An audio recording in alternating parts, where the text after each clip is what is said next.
Welcome in, everybody, to a Tee to Green Extra, our Tee to Green podcast, our 2021 preview of a golf season here in Western New York and the PGA Tour.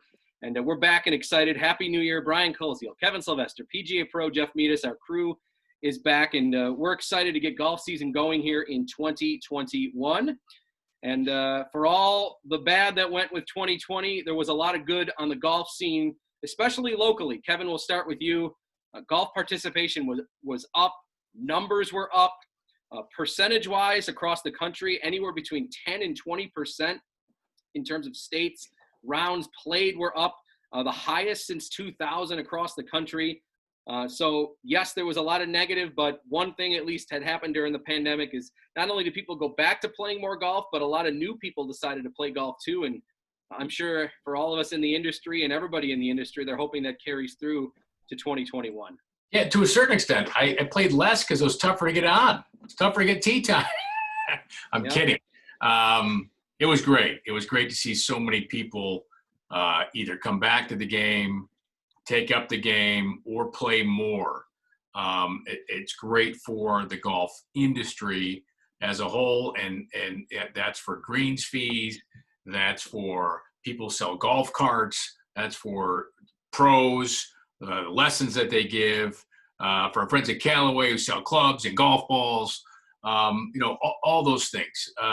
It was great. And I just even look at my own house, and my wife took up the game of golf because there's an opportunity to do something social. We're so limited in what we're able to do due to the pandemic. And it was an opportunity to get outdoors and do something social. And I think she found, and I think other people found, like, wow, what a stress release this game allows. You're outdoors in nature, these beautiful places. I mean, well-kept yards, if you will, to bring it down. And then just the camaraderie and the challenges that the game provides, a sense of accomplishment when you hit a good one. All those things that go with it. A lot of people either discovered for the first time or rediscovered in 2020.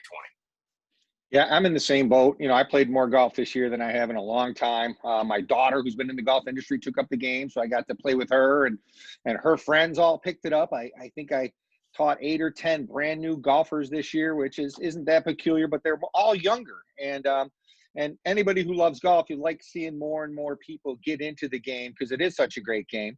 And coming from the industry side, it was a great, great year for the industry. Got off to a very slow start, but after that, it went full speed. Now, they lost half or a good portion of their business is food and beverage, too. So a lot of that was lost. A lot of that was down. People were, a lot of trunk slamming this year as opposed to using the club or using the bar and the restaurant afterwards. But still, we introduced a lot more people to golf, and rounds were up, so it can only be a positive. And let's hope it carries over to this year. And I think it will. People get to play the game. They see how much fun it is. And they got clubs now, and they're going to start off this spring ready to play again. Let's hope, let's make it fun for them again and make sure they play on and on.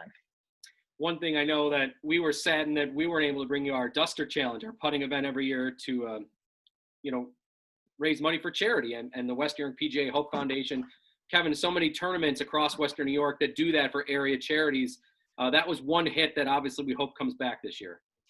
Yeah, there were, a lot of charities that weren't able to hold their events, did some virtual events, or held their events. I played in a couple and it was different, but they still put the show on. We did not have the Duster Challenge given how we operated the Duster Challenge. We just felt for safety measures and that phrase that we've heard too many times, and I think we're still going to hear a little bit, abundance of caution. We didn't have it.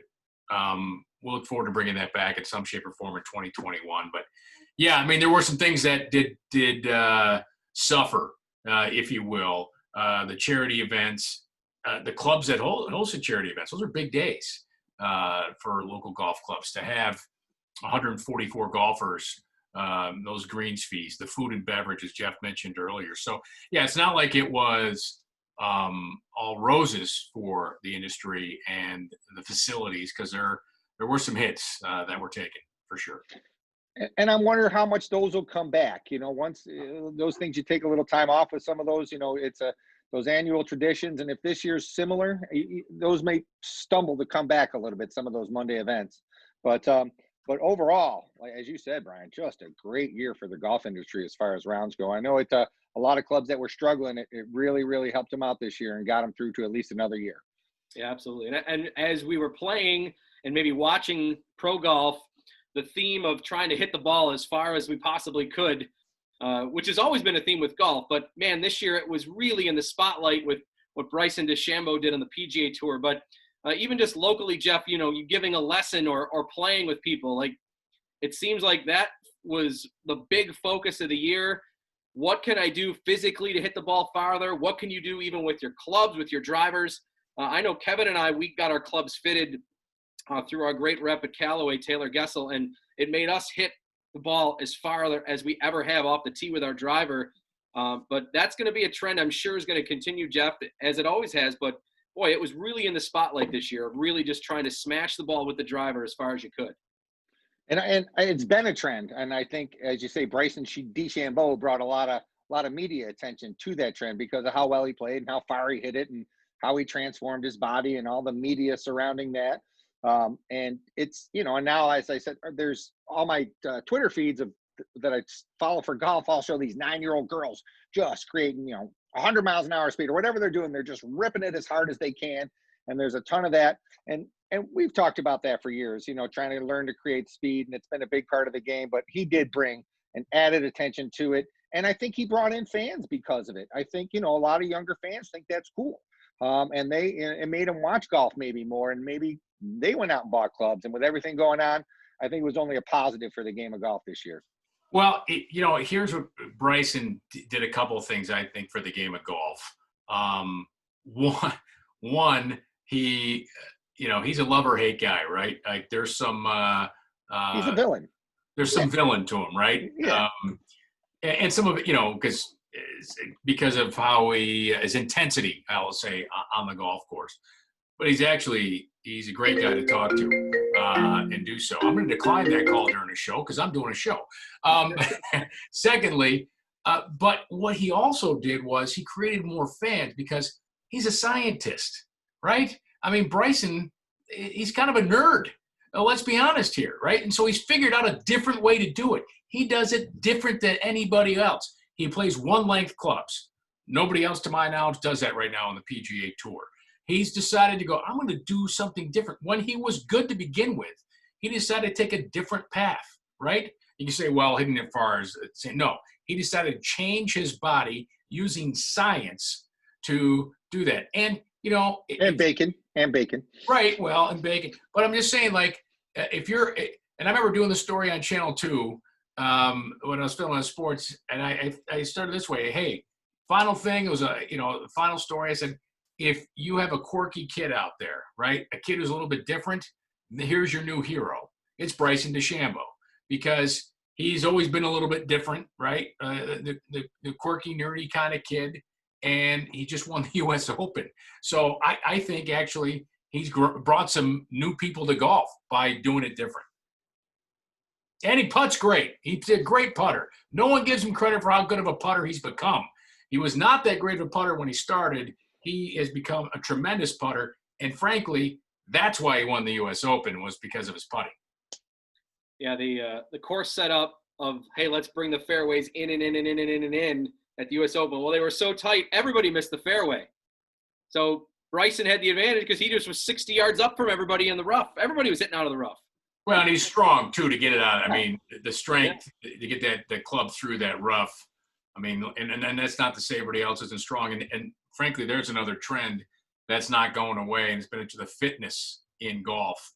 I mean, Jeff, it doesn't magically happen to get that ball speed and to hit it far and to do it repetitively.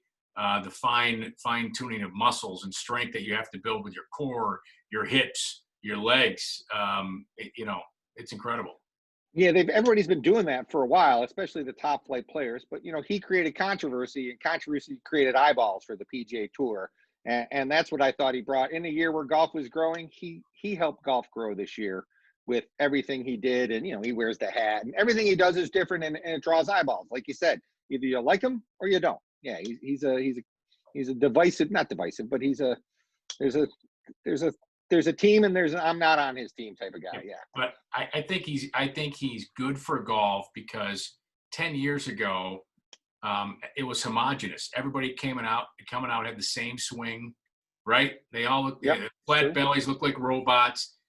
He's shown that, hey, you can be different and do this.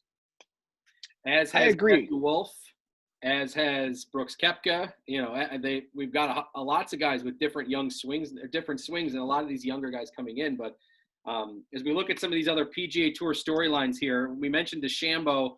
I mean, he's definitely going to be a favorite, you know, in big tournaments this year. But let's talk about Tiger. What's he going to look like in majors this year? He got through this year, at least overall, we think physically okay. That's always been a big issue for him. Maybe his number one. But Tiger in the 2021 season here, he's going to have a major one every month.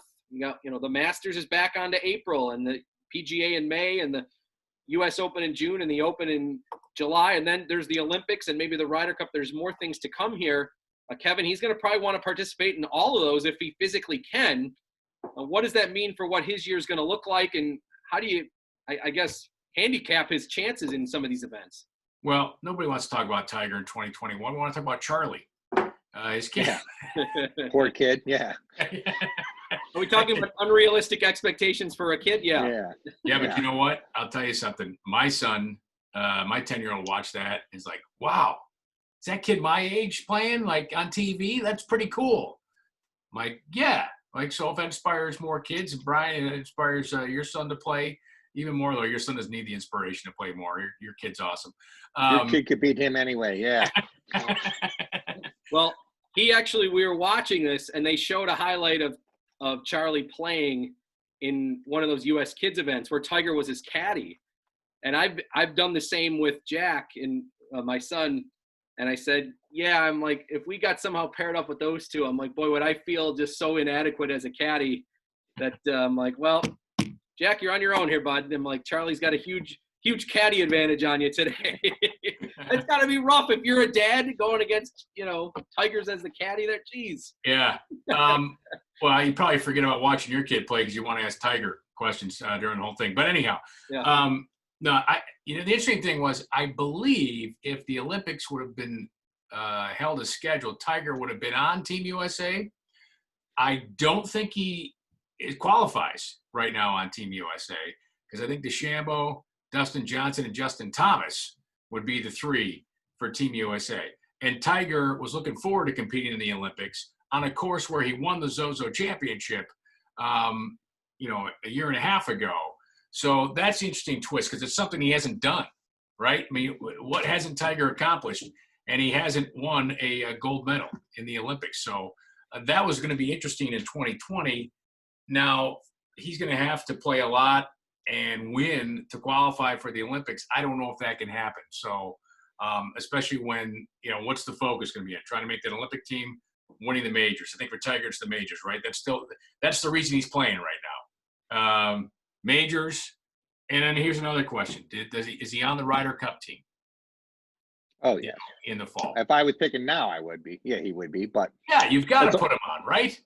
It's a long ways away, though. You know, 6 months from now, who knows? He could be playing great, and he could be just playing with Charlie. You know what I mean? So I think he's tough to pick. You know, Tiger, I've counted him for dead, and then I thought he's never going to be bad again. He's been all over the map, and his physical health, I do think, is a part of it. And with the new change in schedule, I think he's going to focus on those majors. And I would think making the Olympic team's probably a goal for him. I think, you know, your life changes when your kids are involved too. And maybe, hey, I want to show Charlie I can make the Olympic team. And maybe I take Charlie to the Olympics. That'd be a motivational factor for a player like Tiger to really work hard this year. Maybe someone to hit balls with. So it's hard to say, but I think if he's going to win another event, it's going to be a major. I think he uses regular tour events as tune-ups and testers. And I think he just wants to win majors, and he could care less about the John Deere or any event like that. But he's got to play in some of those to be competitive. Like he typically plays Torrey Pines. That's usually his debut, the Farmers Insurance Open. Then, you know, after that, you've got to be thinking, okay, is he going to play? Because that's the end of January. What's he going to play in February? Usually plays at Genesis, right, in February. Usually goes to Mexico for the Mexico Championship. That's the WGC stuff, right? Right. And then is he going to play, it probably play the Arnold Palmer, the Players. Those are 5. Will he go to match play, or will he just wait for the Masters after that? That's what we got to see. Yeah, he's got to, there's so many good events now too. But yes, they're all great. He wants to play in all the majors. He wants to play in the Ryder Cup, and he wants to be in the Olympics. But to be in the Olympics, you've got to earn points. And those other 3 guys you mentioned, DeChambeau, Koepka, Thomas, like it's not like they're just going to be sitting around playing bad golf or not show.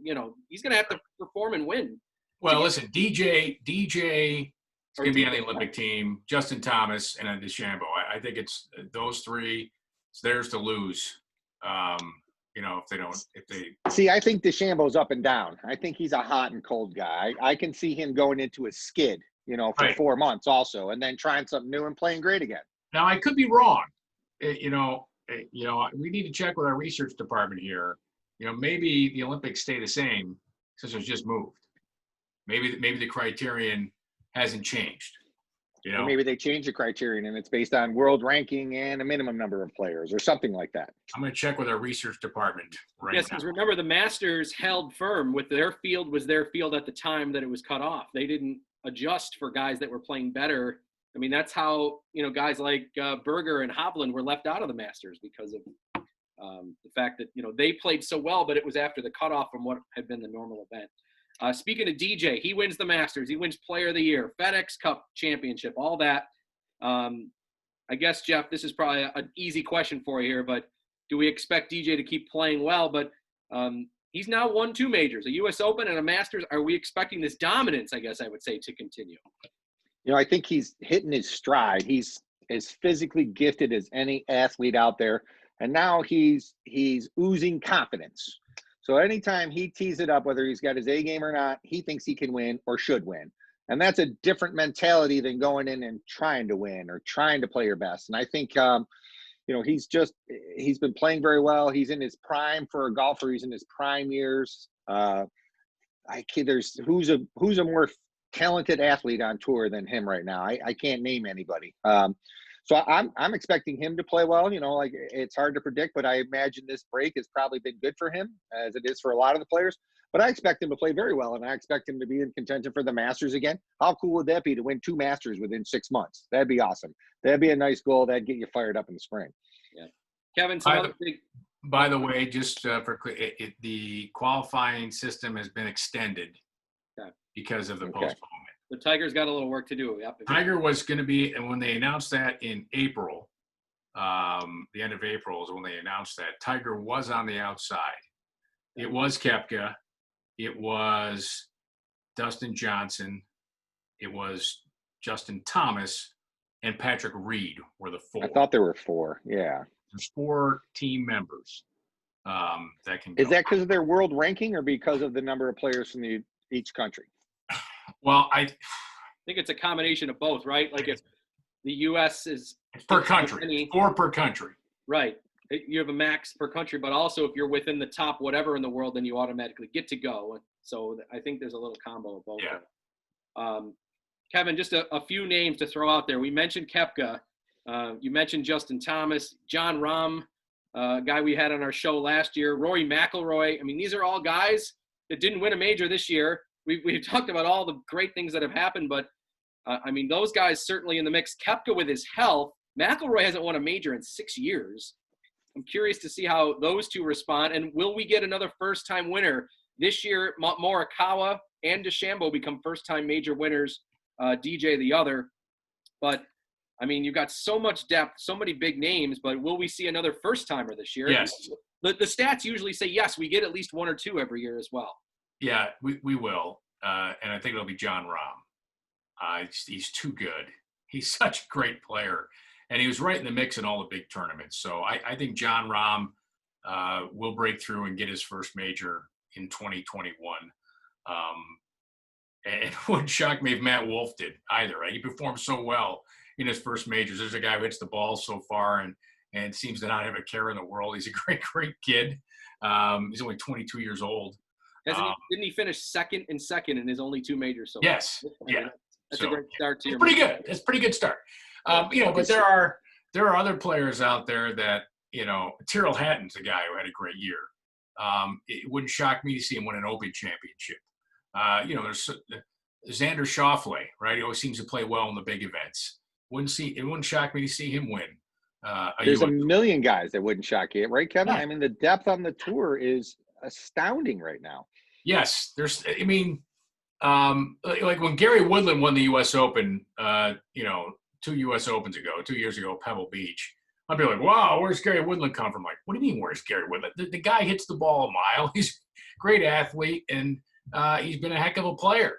And, guys have these moments, right? They find the zone. Yeah, they find their zone. Koepka, will he find it again? Like Jordan Spieth was in that zone, right? When he had 3 majors in a row there. Can he regain that form, like that edge?